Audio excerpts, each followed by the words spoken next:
Assalamualaikum warahmatullahi wabarakatuh. Apa kabarnya teman-teman? Balik lagi di kajian online. Amerika yang pada awalnya tidak memberikan selamat atas keberhasilan atau kemenangan Prabowo Subianto dalam Pilpres 2024, hari ini tiba-tiba berubah 180 derajat.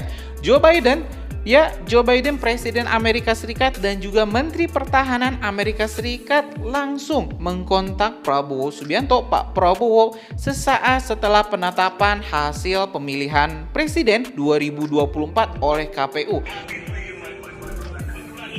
Thank you, Your Majesty. I'd like to maybe call on you maybe in the next few weeks, if possible. And when the time is right, I want to come and visit you and congratulate you in person. I am so happy for you, and I know that your country needs you, has needed you for a long time, and I couldn't be prouder of my friend. Thank you, Your Majesty. Thank you. I really value your friendship, and I hope to see you as soon as possible.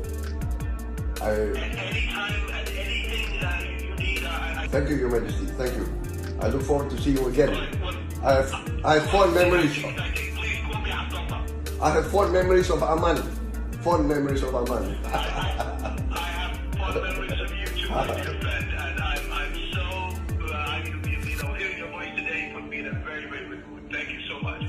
Informasi ini teman-teman kita dapat dari Sindo News di artikel yang berjudul Menhan Amerika sampaikan ucapan selamat dari Joe Biden ke Presiden terpilih Prabowo. Kita cek dulu teman-teman artikelnya.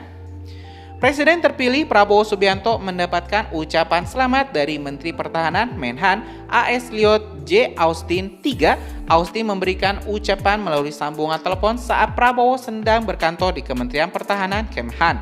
Menteri Austin menyampaikan kembali ucapan selamat dari Presiden Biden kepada Menteri Prabowo atas kemenangannya baru-baru ini dalam pemilihan Presiden Indonesia. Demikian bunyi keterangan pers Kementerian Pertahanan AS dikutip pada Kamis 25 April 2024. Prabowo pun langsung mengucapkan terima kasih dan menegaskan kembali komitmen Indonesia dalam membina kemitraan yang erat dengan Amerika Serikat.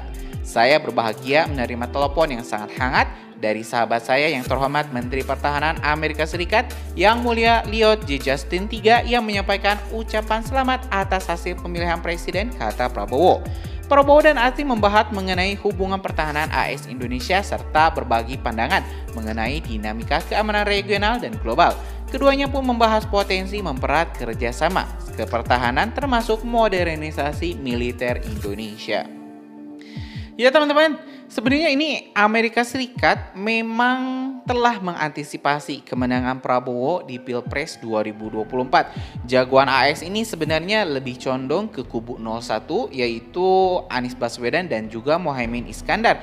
Tetapi karena kemenangan didapat oleh Prabowo Subianto, saat itu Amerika Serikat menahan diri untuk tidak langsung memberikan selamatnya kepada Prabowo Subianto. Dan ini telah kita bahas di video selanjutnya dan juga banyak sekali artikel-artikel yang membahas terkait kenapa Amerika Serikat menunda ucapan selamat untuk Prabowo.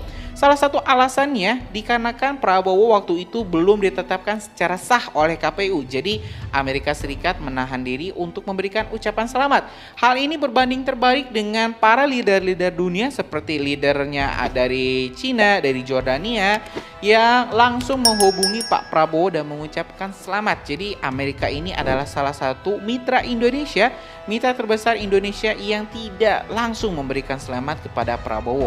Beberapa hal menjadi catatan Amerika Serikat terkait sosok Prabowo yang dianggap kontroversial, apalagi terkait kasus pelanggaran HAM masa lalu yang melibatkan Pak Prabowo yang dituduh terlibatnya Prabowo atas kasus penculikan para aktivis HAM dan juga mahasiswa 98. Walaupun itu telah dibuktikan di pengadilan Indonesia bahwa tuduhan-tuduhan itu tidak terbukti, tapi Amerika Serikat tetap khawatir jika Indonesia dipimpin oleh seorang ex-militer yang sangat tegas, maka Indonesia akan menjadi salah satu rival baru bagi Indonesia khususnya di bidang militer dan juga ekonomi.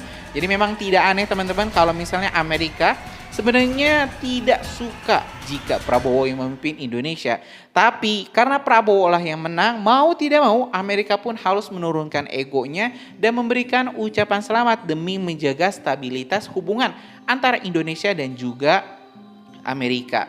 Ya apalagi teman-teman, Prabowo ini satu negara yang langsung dikunjungi ya, yang dikunjungi pertama adalah China, dan ini membuat AS Joe Biden ini ketar-ketir. Kenapa tidak?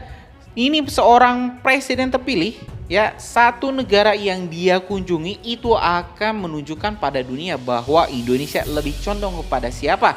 Ya ini juga terjadi ketika dulu Presiden SBY menang. SBY ini lebih sering berkunjung ke Amerika Serikat daripada ke China. Selanjutnya, ini Pak Jokowi menang, Pak Jokowi ini lebih sering berkunjung ke China daripada ke Amerika Serikat. Ini kembali menunjukkan bahwa Indonesia rupanya untuk 5 tahun ke depan akan lebih erat hubungannya dengan China daripada dengan Amerika Serikat atau dengan Uni Eropa. Kita lanjut artikelnya teman-teman sedikit lagi. Percakapan kita hari ini mencerminkan komitmen dan kemajuan kepentingan bersama kedua negara besar kita. Saya berharap dapat meningkatkan kemitraan kita dan berkolaborasi secara erat dalam strategi isu-isu tersebut, ucap Menteri Pertahanan Amerika. Dalam sambungan telepon itu, Austin juga menekankan pentingnya share value antara keduanya yang merupakan negara demokrasi terbesar di dunia. Ia pun mengapresiasi keberhasilan Indonesia yang melakukan airdrop bantuan kemanusiaan ke Gaza beberapa waktu lalu. Hal lainnya yang turut disepakati adalah menjaga aturan dan norma internasional demi mempertahankan kawasan Indo-Pasifik yang terbuka dan juga bebas.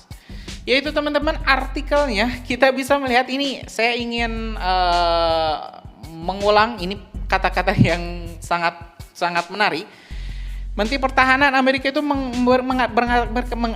Menteri Pertahanan Amerika mengatakan percakapan kita hari ini mencerminkan komitmen untuk memajukan kepentingan bersama kedua negara besar kita.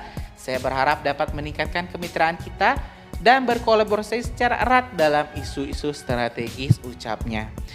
Apa artinya perkataan ini teman-teman? Ini berarti Amerika takut kehilangan dukungan Indonesia di kawasan Asia, khususnya Asia Tenggara. Kita bisa bayangkan jika Indonesia malah menjadi sekutunya China, sekutunya Rusia, maka akses politik, akses militer Amerika Serikat di Asia Tenggara dipastikan akan hilang. Karena hampir ya teman-teman, populasi Indonesia itu hampir lebih dari 50% seluruh populasi di Asia Tenggara. Dan ini menunjukkan bahwa kekuatan Indonesia di Asia Tenggara itu tidak bisa diremehkan. Bahkan bisa jadi jika Indonesia lebih erat dengan China, kerjasama militer dengan Amerika bisa saja dinomor-duakan, dan ini tentu akan sangat merugikan industri pertahanan Amerika Serikat yang memang sangat membutuhkan biaya atau dana untuk mendukung ekspansi militernya, kampanye militernya di Ukraina dan juga di Timur Tengah, khususnya Israel ya. Terima kasih telah menyaksikan video informasi dari Kajian Online. Kita lanjut di video selanjutnya ini. Terima kasih. Assalamualaikum warahmatullahi wabarakatuh.